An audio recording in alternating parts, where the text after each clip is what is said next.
त्रेता युग समाप्त हो चुका था। अयोध्या में दीप जल रहे थे। प्रजा प्रसन्न थी। धरती पर धर्म की स्थापना हो चुकी थी। लंका का अहंकार समाप्त हो गया था।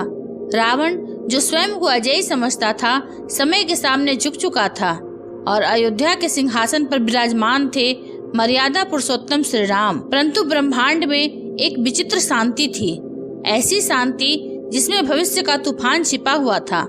देवताओं के लोक में भी एक प्रश्न उठ रहा था, यदि श्री राम ने धर्म स्थापित कर दिया तो क्या अधर्म फिर कभी लौटेगा?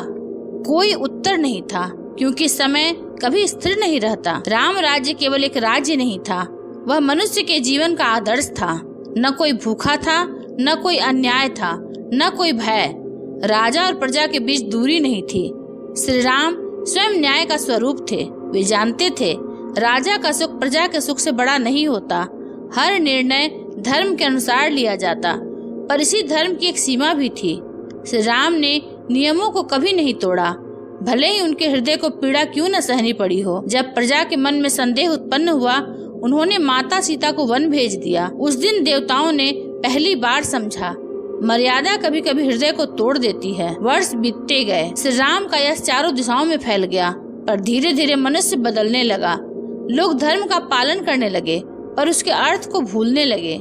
नियम रह गए, पर भावना समाप्त होने लगी। लोग सत्य इसलिए बोलते थे क्योंकि दंड का भय था, क्योंकि वह सही था। देवर्षि नारद एक दिन पृथ्वी पर भ्रमण कर लौटे। उन्होंने ब्रह्मलोक में कहा, प्रभु, धर्म जीवित है, पर आत्मा खो चुका है। देवताओं में मौन छा गया। ब्रह्मा, इंद्र, महादेव और सभी देवता एकत्र हुए। इंद्र बोले, जब रावण था अधर्म स्पष्ट था, उसे पहचानना आसान था। महादेव मुस्कुराए, अब अधर्म छिपकर आएगा। ब्रह्मा ने अपनी आंखें बंद की। उन्होंने भविष्य देखा, राज्य के लिए भाई भाई से लड़ेगा, लोभ धर्म का रूप धारण करेगा और सत्य को नीति से हराने का प्रयास होगा। तभी आकाश में दिव्य प्रकाश प्रकट हुआ। वह स्वयं भगवान विष्णु थे।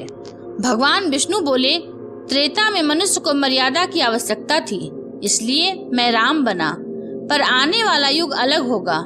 देवताओं ने पूछा, कैसा युग? भगवान विष्णु ने उत्तर दिया, ऐसा युग जहाँ नियमों का पालन करने वाला ही हार जाएगा। सभा स्तब्ध रह गई। तब धर्म कैसे बचेगा? इंद्र ने पूछा। भगवान विष्णु बोले, जब नियम पर्याप्त नहीं होते तब ज्ञान जन्म लेता है। भगवान विष्णु ने कहा, अगले युग में मैं ऐसा रूप धारण करूंगा जो केवल धर्म का पालन नहीं करेगा, बल्कि धर्म की रक्षा के लिए नीति भी अपनाएगा। देवताओं ने पहली बार समझा, श्री राम अंत नहीं थे, वे तैयारी थे आने वाले अवतार के लिए।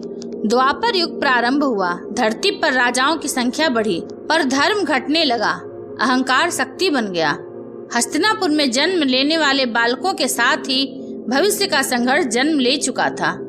धृतराष्ट्र के पुत्र और पांडु के पुत्र, दोनों एक ही वंश पर अलग भाग्य। पृथ्वी देवी ने देवताओं से प्रार्थना की, अब अधर्म छिपकर बढ़ रहा है, इसे पहचानना कठिन है। तभी आकाश से वही वचन गूंजा, मैं आ रहा हूँ। मथुरा में अत्याचार बढ़ चुका था। कंस का भय चारों ओर फैल चुका था, पर यह केवल एक राजा का अत्याचार नहीं था। यह उस युग का संकेत था जहाँ शक्ति सत्य से ऊपर रखी जाने लगी थी। देवताओं ने जाना, समय आ गया है।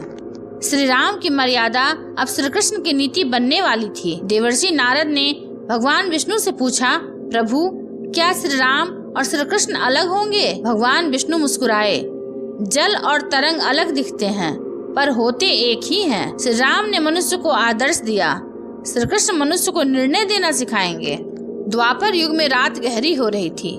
कारागार में देवकी ने एक दिव्य प्रकाश देखा। आकाश कांप उठा। देवताओं ने सिर झुका लिया और उसी क्षण एक नई लीला आरंभ हुई, क्योंकि इस बार भगवान केवल धर्म स्थापित करने नहीं, बल्कि धर्म को बचाने आने वाले थे। मथुरा का कारागार चारों ओर अंधकार था। लोहे की जंजीरें दीवारों से टकराकर भय की ध्वनि उत्पन्न कर रही थी। देवकी और वसुदेव बंदी थे। कंस का आतंक इतना गहरा था कि स्वयं आशा भी वहाँ आने से डरती थी। पर उस रात कुछ अलग था। समय जैसे ठहर गया था। आकाश में बादल गरज रहे थे, पर वर्षा नहीं हो रही थी। देवताओं ने स्वर्ग से पृथ्वी की ओर देखा, क्योंकि वही क्षण था जब त्रेता का अधूरा उत्तर द्वापर में जन्म लेने वाला था। और अचानक कारागार प्रकाश से भर उठी। देवकी के सामने एक दिव्य रूप प्रकट हुआ। 4 भुजाएं, शंख, चक्र, गदा, पद्म, भगवान विष्णु स्वयं प्रकट हुए। उन्होंने कहा, मैं फिर आया हूँ धर्म की रक्षा के लिए। क्षण भर बाद वह दिव्य रूप एक बालक में बदल गया। वह थे श्री कृष्ण। समय बीतता गया। श्री कृष्ण बड़े हुए, पर उनका जीवन श्री राम से अलग था।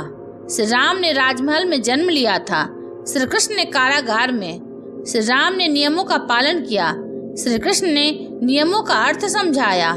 श्री राम ने अधर्म से सीधा युद्ध किया, श्री कृष्ण ने अधर्म को स्वयं अपने जाल में फंसाया।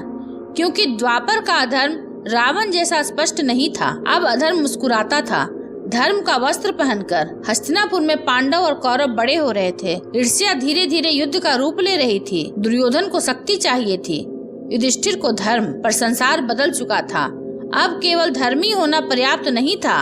यदि श्री कृष्ण न होते तो धर्म बार बार हार जाता। श्री कृष्ण ने कभी स्वयं शस्त्र नहीं उठाया, पर पूरा युद्ध उनकी बुद्धि से चला। उन्होंने अर्जुन से कहा, धर्म केवल नियमों का पालन नहीं, सत्य की रक्षा है। जब भी अधर्म ने नियमों का उपयोग किया, श्री कृष्ण ने नीति से उसका उत्तर दिया। भीष्म को शिखंडी के सामने लाना, द्रोण के सामने अश्वत्थामा का सत्य, कर्ण के रथ का धंसना, इन सब में एक ही उद्देश्य था, धर्म को बचाना। कुरुक्षेत्र में युद्ध प्रारंभ होने से पहले अर्जुन विचलित हो गया। उसने कहा, मैं अपने ही लोगों को कैसे मारूं? श्री कृष्ण मुस्कुराए। उन्होंने वही सत्य बताया जो युगों से छिपा था। उन्होंने कहा, आत्मा न जन्म लेती है न मरती है। और फिर उन्होंने अपना विराट रूप दिखाया। अर्जुन ने देखा, सभी योद्धा पहले ही काल के मुख में प्रवेश कर चुके हैं। तब श्री कृष्ण बोले, मैं काल हूँ, लोकों का संहारक। उसी क्षण स्पष्ट हुआ, श्री राम मर्यादा थे, पर श्री कृष्ण स्वयं समय की चेतना थे। महाभारत युद्ध केवल सिंहासन का युद्ध नहीं था, यह मनुष्य के भीतर के संघर्ष का प्रतीक था। श्री राम ने मनुष्य को बताया कैसे आदर्श बनना है। श्री कृष्ण ने सिखाया, जब संसार आदर्श न रहे तब क्या करना है। यदि श्री राम न होते, मनुष्य दिशा नहीं सीखता। यदि श्री कृष्ण न होते, मनुष्य निर्णय नहीं सीखता। युद्ध समाप्त हुआ, धरती शांत हो गई। अर्जुन ने श्री कृष्ण से पूछा, प्रभु क्या अब धर्म स्थिर रहेगा? श्री कृष्ण ने आकाश की ओर देखा। धर्म कभी स्थिर नहीं रहता, उसे हर युग में पुनः जगाना पड़ता है। अर्जुन समझ गया, अवतार केवल इतिहास नहीं होते, वे चेतना होते हैं। क्योंकि त्रेता में समस्या स्पष्ट थी, द्वापर में समस्या मनुष्य के भीतर थी। श्री राम ने बाहरी रावण को हराया, श्री कृष्ण ने भीतर के रावण को पहचानना सिखाया। श्री राम ने कहा, धर्म का पालन करो, श्री कृष्ण ने कहा, धर्म को समझो।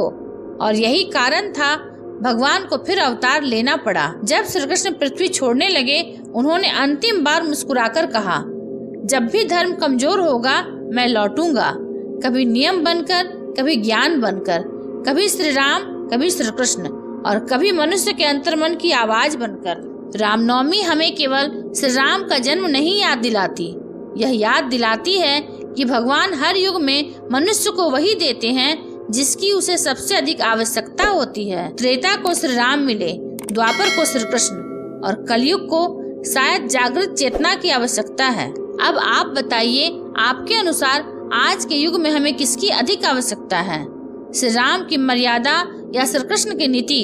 कमेंट में जरूर लिखें। अगर आपको यह वीडियो अच्छा लगा हो, हाइप और सब्सक्राइब अवश्य करें। जय श्री राम, जय श्री कृष्ण।